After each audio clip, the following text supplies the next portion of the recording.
नमस्कार मित्रों।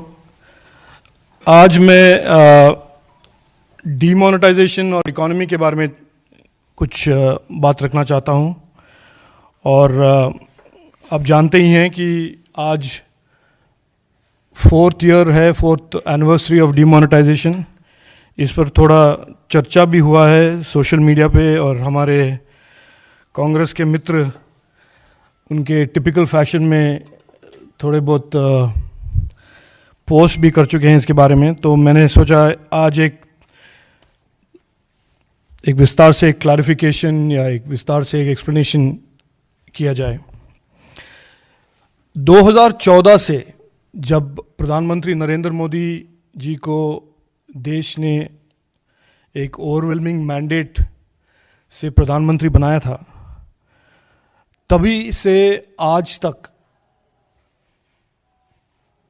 उनके सरकार एक इकोनॉमिक ट्रांसफॉर्मेशन प्रोसेस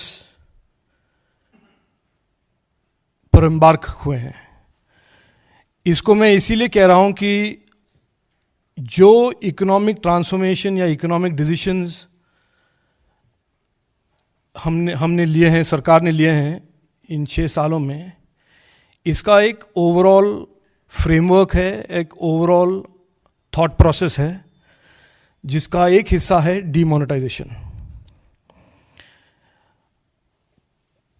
तो ये इकोनॉमिक जो थिंकिंग नरेंद्र मोदी जी ने एक शुरू किया था 2014 में, उनके 3 ब्रॉड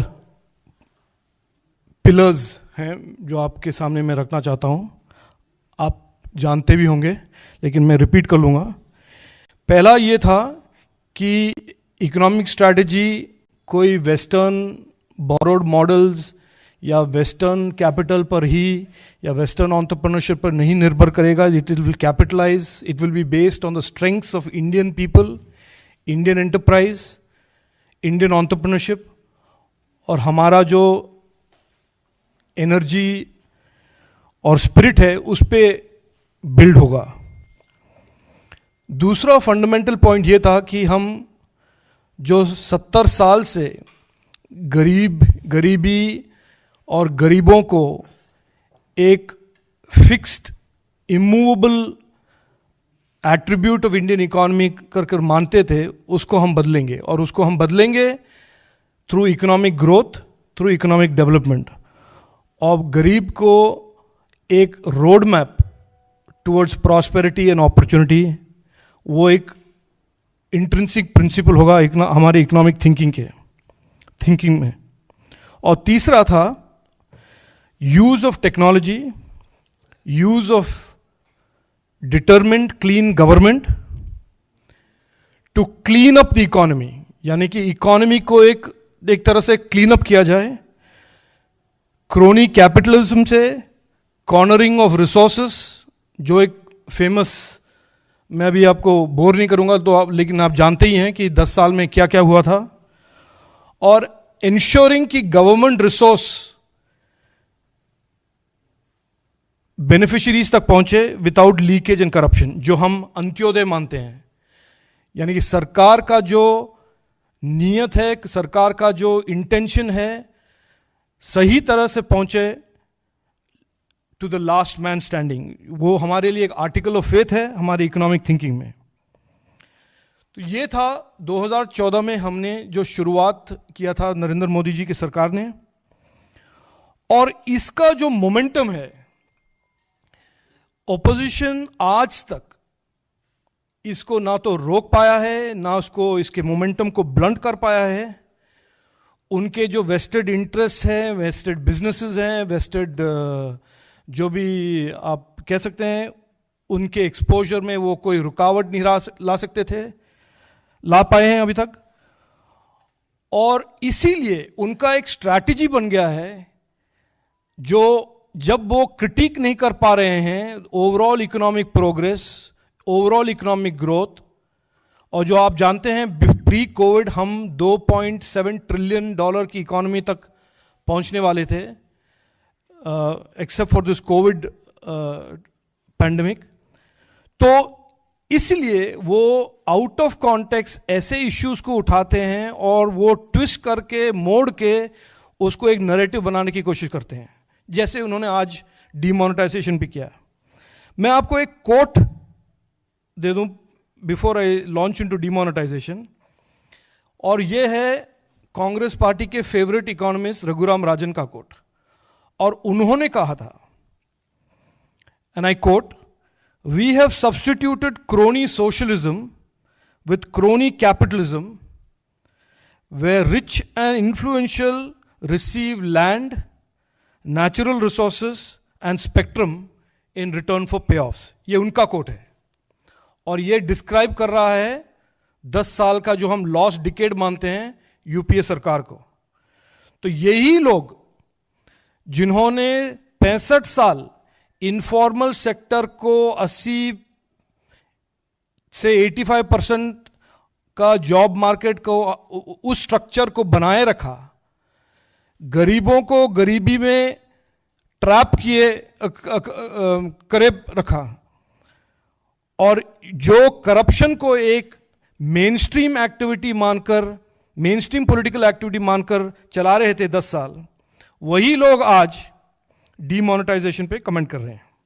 अच्छा ठीक है, डीमोनेटाइजेशन था क्या? बहुत लोग इस पे 4 साल से बात हुआ है, लेकिन मैं जरा रिपीट कर लूं। Demonetisation was a front and centre attack on black money. और आप सब मानते हैं, हम मानते हैं, और ऐसा कोई व्यक्ति नहीं है इंडिया में जो नहीं मानेगा कि black money is the single biggest threat to our democracy, क्योंकि ये करोड़ करता है और कैप्चर करता है इंस्टीट्यूशंस को, डेमोक्रेटिक इंस्टीट्यूशंस को, जुडिशरी को, बिजनेस को, इंडिविजुअल राइट्स को कॉम्प्रोमाइज करता है और मीडिया को भी इन्फ्लुएंस कर सकता है। तो demonetisation was a front and centre attack on black money. इससे पहले 2014 से 16 तक मैंने कहा एक आर्किटेक्चर था, और उस आर्किटेक्चर तहत सरकार ने पहले जेडीवाई और जैम ट्रिनिटी का अनाउंसमेंट किया था to address the informal sector. उसके बाद एक tax undisclosed income scheme announce किया था कि जिसके पास भी अनडिस्क्लोज इनकम हो वो डिक्लेयर कर सकते हैं और वो एमनेस्टी मान सकते हैं। तो मैं आपको एक सीक्वेंस बता रहा हूं। उसके बाद हुआ डीमोनेटाइजेशन, यानी कि इनफॉर्मल सेक्टर के लिए एक सेफ्टी नेट, जिसके पास इलीगल मनीज थे उनको एक अपॉर्चुनिटी। उसके बाद हुआ डीमोनेटाइजेशन। और मैंने आपको कहा डीमोनेटाइजेशन का क्या मकसद था, कि हम ब्लैक मनी को हेड ऑन टैकल करें, करप्शन को टैकल करें, और यह एक फंडामेंटल करेक्शन था जो इकोनॉमी के लिए 65 साल के जो एक बिहेवियरल पैटर्न और एक ट्रैक रिकॉर्ड था उसको करेक्ट करने के लिए एक फंडामेंटल करेक्शन की जरूरत था, और यह था डीमोनेटाइजेशन। और मैं आपको एक स्नैपशॉट दूं, डीमोनेटाइजेशन से पहले हमारे currency to GDP was growing at 14% per annum. अच्छा ठीक है, every economic growing requires currency, लेकिन इसमें एक यूनिक फीचर यह था कि 90% of the currency that was being printed was high denomination notes. यानी कि अगर आपको कोई इकोनॉमिस्ट को आप बताएं कि एक ब्लैक मनी इकोनॉमी का डिजाइन करें, तो ये लग रहा था कि ये एक ब्लैक मनी स्पेसिफिक इकोनॉमी था, क्योंकि currency was growing at a high rate, but high value denomination currencies जो इनफॉर्मल सेक्टर के पास नहीं है, हाई वैल्यू। कौन इनफॉर्मल सेक्टर 5000 1000 के नोट और 5000 के नोट लेके घूमते हैं?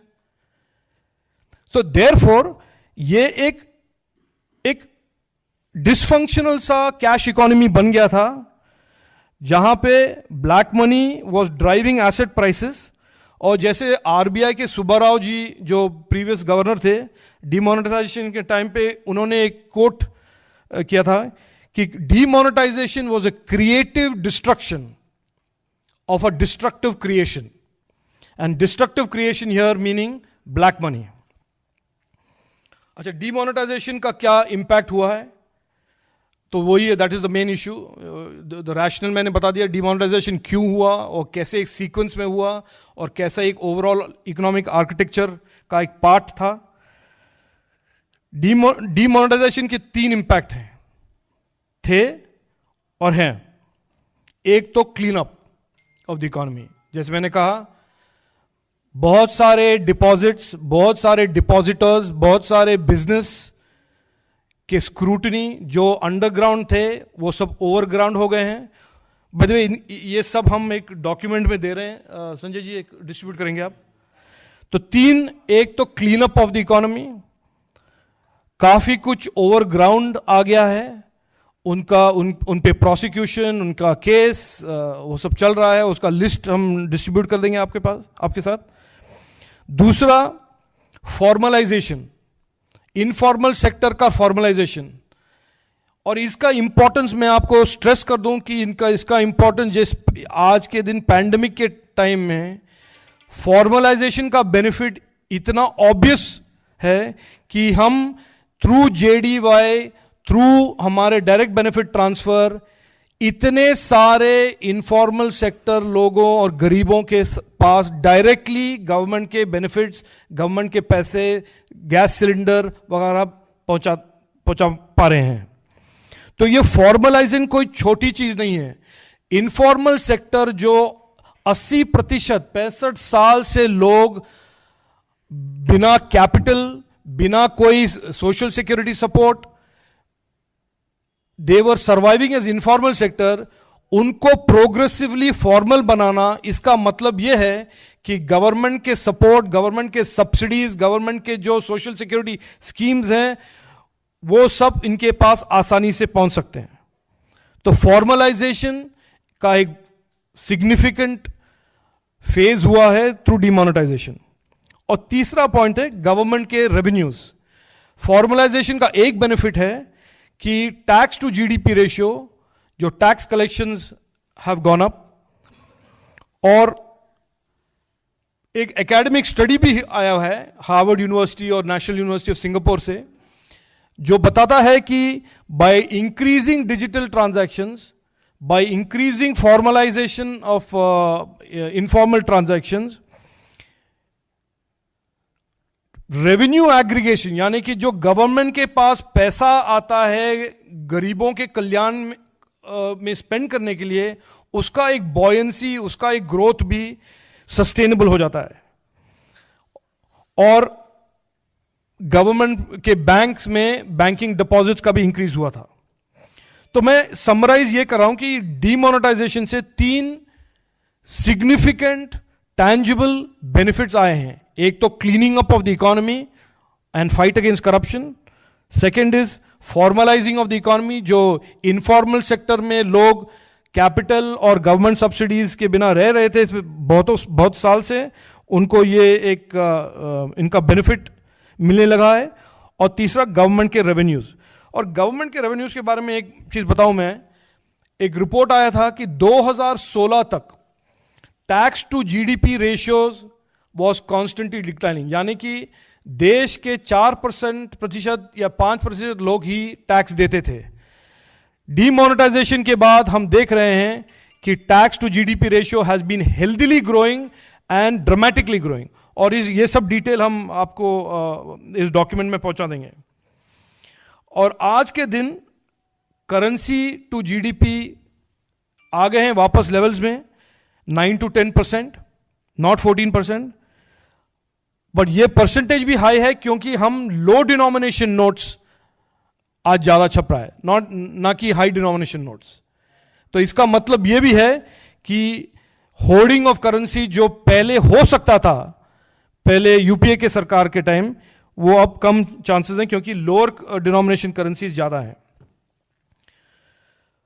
तो मैं एंड में यही कहूंगा कि एक ये सब जो सरकार कर रहा है एक ओवरऑल इकोनॉमिक विजन है, और जो हम अभी ट्रांजिशन कर रहे हैं आत्मनिर्भर भारत की ओर, तो क्योंकि ये एक स्ट्रॉन्ग स्ट्रैटेजी है development, progress, prosperity, clean government, इन सबको समराइज करते हुए एक डेवलपमेंट रोड मैप है।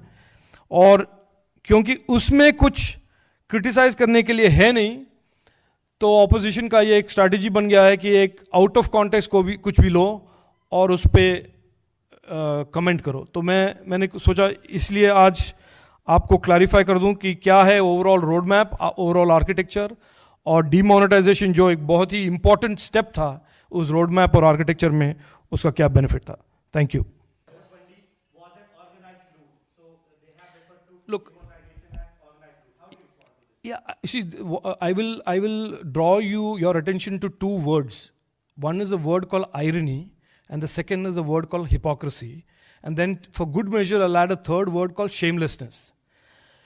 If there is anybody who should not talk about loot, who should not talk about mismanagement of the economy, if I have to design a group of people, it will be people from the Congress, including Sri Chidambaram.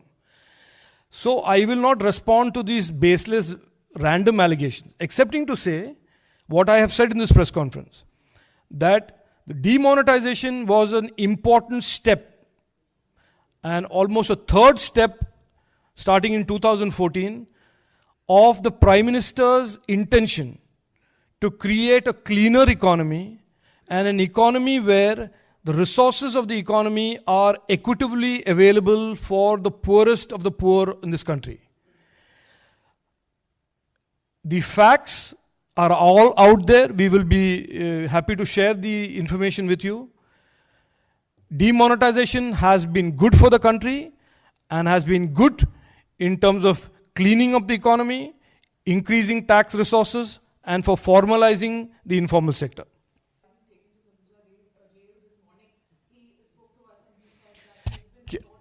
Here is just so that I make it clear. When I come for a press conference, I will speak on the subject of that. So please excuse me. It's a waste of your time and a waste of my time to ask me something outside the press conference.